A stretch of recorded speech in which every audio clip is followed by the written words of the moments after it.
Hi students, मेरा नाम सोनिया है। मैं स्टार्ट करूंगी करंट अफेयर्स अक्टूबर 2024 का हिंदी का करंट अफेयर्स का सेशन।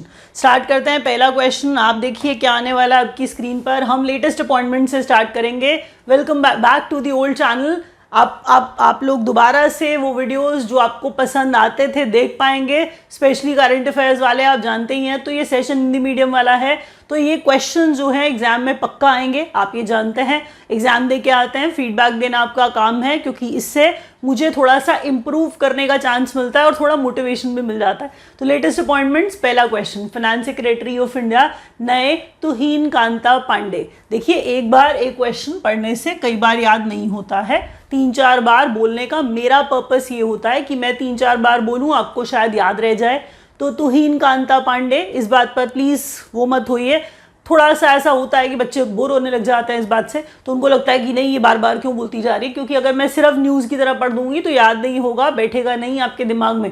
तो तुहिन कांता पांडे हैं, ये फाइनेंस सेक्रेटरी ऑफ इंडिया है। नेक्स्ट क्वेश्चन में प्राइम मिनिस्टर ऑफ फ्रांस, इनके बारे में पहले भी बात होती रही है। ये माइकल बार्नियर है। आपको बता दूं, फ्रांस के प्राइम मिनिस्टर नए, हमने कहा माइकल बार्नियर बन गए हैं president of Asian Olympic council.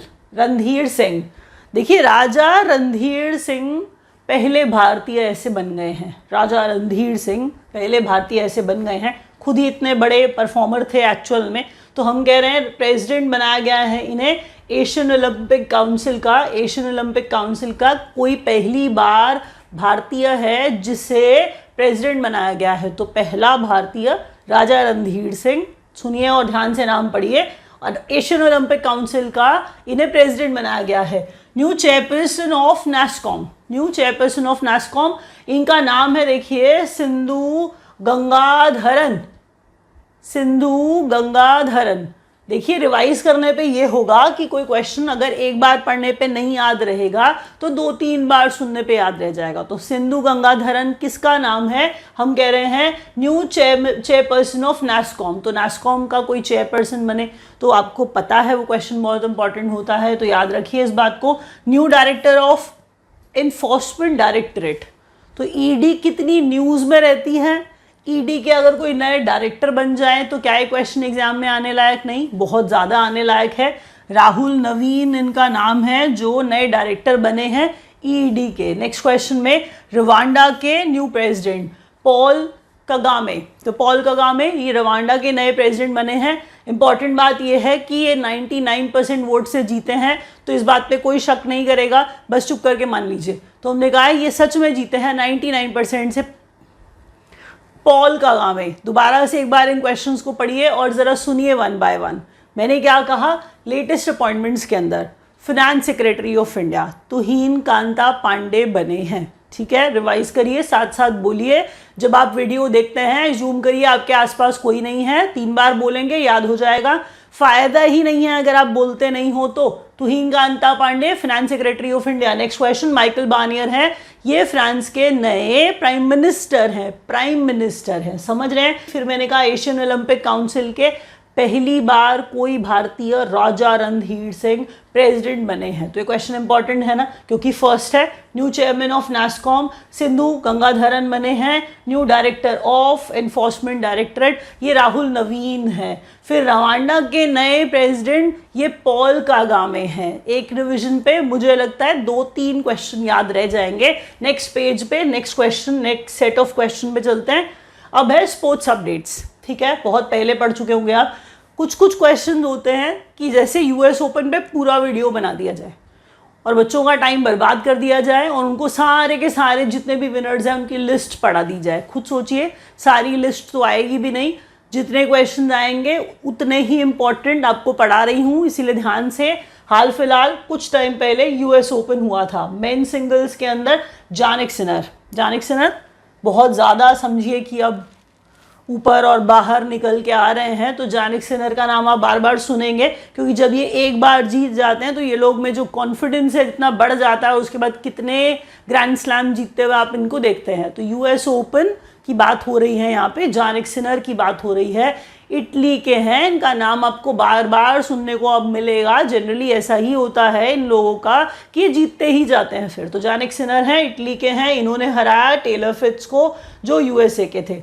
अब हम विमेन सिंगल्स की बात कर रहे हैं। देखिए हम ना कैटेगरी रख के चलते हैं कि एक मेन सिंगल्स का विनर होगा, एक विमेन सिंगल्स का विनर होगा, एक मिक्स्ड वाला होगा, एक विमेन्स डबल्स का होगा, एक मेंस डबल्स का होगा। तो ये इंपॉर्टेंट क्वेश्चंस होते हैं, इनको वन बाय वन देखिए। विमेन सिंगल्स में अराइना साबलेंका बहुत देखा होगा आपने इनको, ये बेलारूस वाली हैं। बहुत इंपॉर्टेंट क्वेश्चन है क्योंकि अराइना साबलेंका बहुत ज़्यादा जीतती हैं। तो अराइना साबलेंका बेलारूस वाली, जिन्होंने हराया जेसिका पेगुला को जो यूएस की हैं। तो दोनों में जो डिफीटेड कैंडिडेट्स थे वो यूएस वाले थे, यूएस ओपन में ही, इसीलिए और ज़्यादा नाम याद रखिए। तो टेलर फिट्ज, आपको लगेगा विनर के साथ रनर अप का नाम क्यों याद कराती है। आपको ये पता होना चाहिए कि रनर अप का नाम भी एग्जाम में पूछ लिया जाता है, इसीलिए लिखवाया जा रहा है। मैं आपका टाइम कभी वेस्ट नहीं करूंगी। दोबारा सुनिए, जानिक सिनर इटली वाले ने टेलर फिट्ज यूएसए वाले को हराया। विमेन के अंदर मैंने कहा अराइना साबलेंका हैं, जिन्होंने जो बेलारूस की हैं, जिन्होंने यूएस वाली जेसिका पेगुला को हराया। नाम 2-3 बार बोलिए, ये तो हमारे नाम हमारी फ्रेटर्निटी वाले है भी नहीं, इसलिए और याद नहीं होंगे और ज़्यादा टाइम लगेगा। लिख के याद करिए, नोट्स बनाइए। मेंस डबल्स के अंदर मैक्स पर्सल और जॉर्डन थॉम्सन, ये विनर्स हैं। विमेन्स डबल्स के अंदर जेलेना ओस्टापेंको और एल किचनॉक, दोबारा पढ़ती हूँ, जेलेना ओस्टापेंको और एल किचनॉक जो है ये विमेन्स डबल्स में विनर हैं। मिक्स डबल्स में देखिए एक महिला और एक पुरुष, एंड्रिया वावासोरी और मैंने कहा सारा ईरानी, एंड्रिया वावासोरी।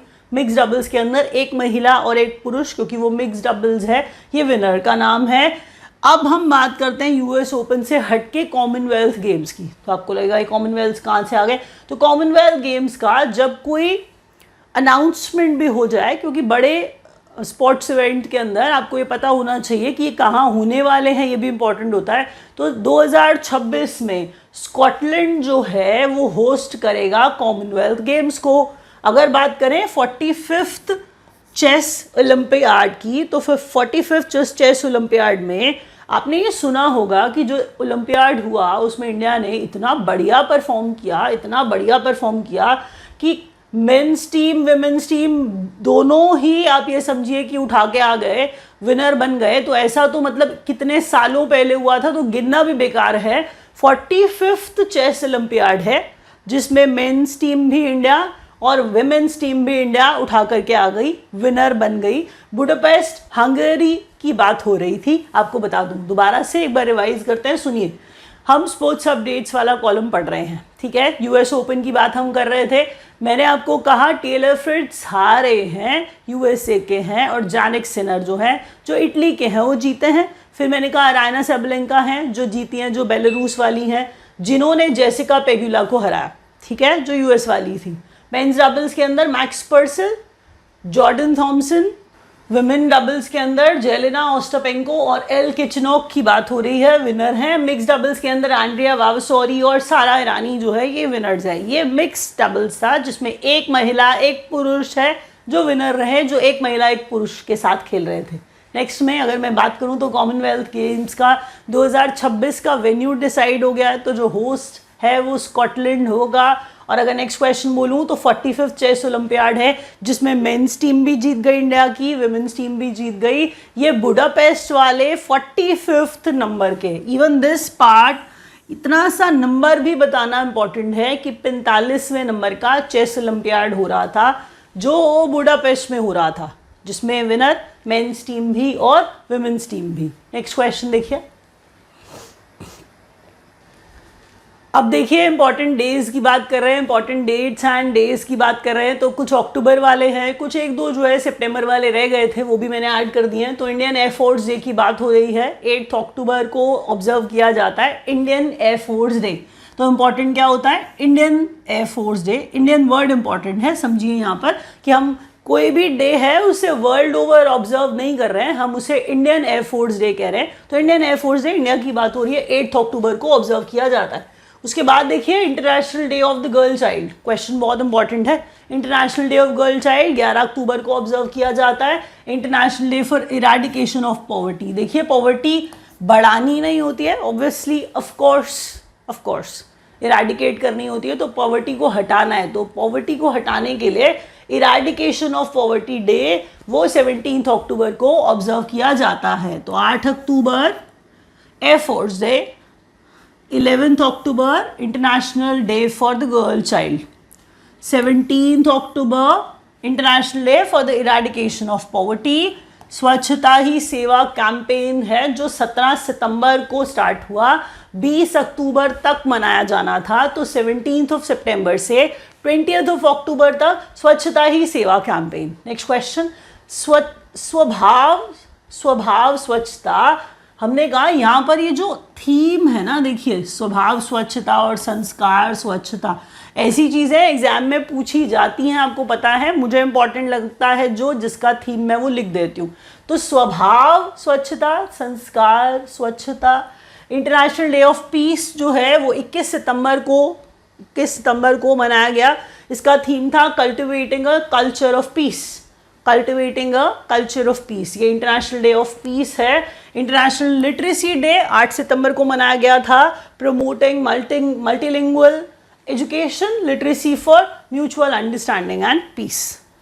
एक बारी में तो याद होगा नहीं, ना डेज और ना ही थीम्स, फिर भी ट्राई करते हैं। एक बार सुनिए, एयरफोर्स डे 8 अक्टूबर, 11 अक्टूबर गर्ल चाइल्ड वाला इंटरनेशनल डे, फिर इरेडिकेशन ऑफ पॉवर्टी 17 अक्टूबर, फिर 17 सितंबर से 20 अक्टूबर तक मनाया गया था स्वच्छता ही सेवा कैंपेन, जिसका थीम था स्वभाव स्वच्छता, संस्कार स्वच्छता। इंटरनेशनल डे ऑफ पीस 21 सितंबर को cultivating a culture of peace theme था इसका। 8 सितंबर को इंटरनेशनल डे लिटरेसी डे, जिसका थीम था promoting multilingual education, literacy for mutual understanding and peace. अगर आपको वीडियो पसंद आए तो प्लीज़ लाइक का बटन ज़रूर दबाइएगा, शेयर करिएगा अपने फ्रेंड्स के साथ। चैनल को सब्सक्राइब नहीं किया है तो ज़रूर करिए, नहीं करेंगे तो नोटिफिकेशंस नहीं आएंगे। बेल आइकॉन ज़रूर दबाइए ताकि आपको पता चले कि हम नया वीडियो डालते हैं। अगर आप ये क्वेश्चंस चाहते हैं तो आप इंस्टा पे मुझे भी फॉलो कर सकते हैं, मैं अवेलेबल हूँ इंस्टा पे, नया सा आईडी है। फॉलोअर्स बढ़ेंगे तो मैं क्वेश्चन वहाँ डालना स्टार्ट करूँगी। और अगर आप हमसे कोर्स लेना चाहें तो कोर्स के लिए आप इन नंबर्स पे कॉल कर सकते हैं जो दिए गए हैं, या फिर online.vidyaguru.in पे लॉगिन करके अपना फेवरेट कोर्स ले सकते हैं। हम अपनी तरफ से पूरा हेल्प करेंगे आपका एग्जाम पास करने के लिए, जो भी एग्जाम आप देना चाह रहे हैं। Thank you so much for watching guys.